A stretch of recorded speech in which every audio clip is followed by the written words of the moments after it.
Hi everyone. Today we're going to study stretches and compressions of the function f of x equals b raised to x. In some books, you will see the topic stretches and compressions of the parent function f of x equals b raised to x. For any factor a greater than 0, so here a is positive.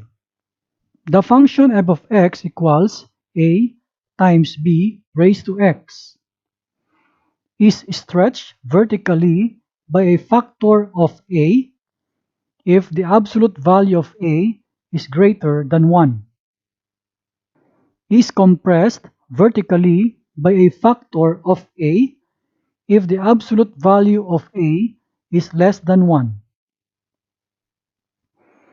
has a y-intercept of 0, a, has a horizontal asymptote at y equals 0,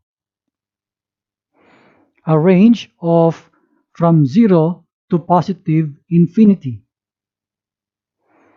a domain of from negative infinity to positive infinity, which are unchanged from the parent function. Let us see this example. Sketch a graph of f of x equals 4 times 1/2 raised to x. State the domain, range, and asymptote.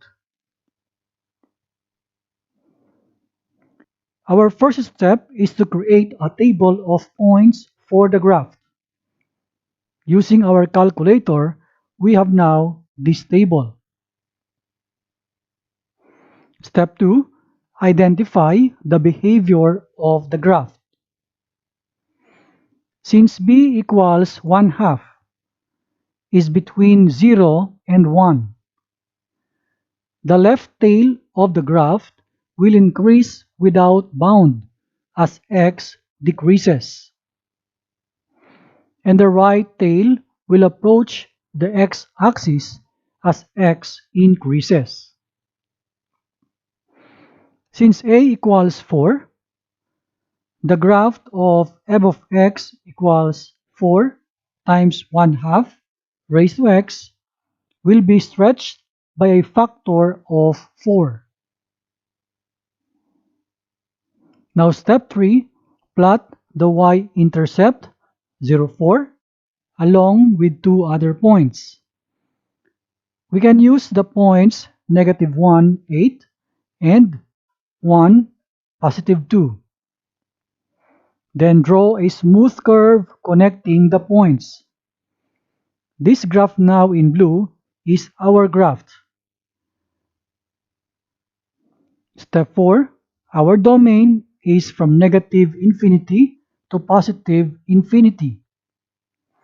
The range from 0 to positive infinity. And the horizontal asymptote y equals 0. This is now the final answer. I hope you learned something from this video. See you again next time.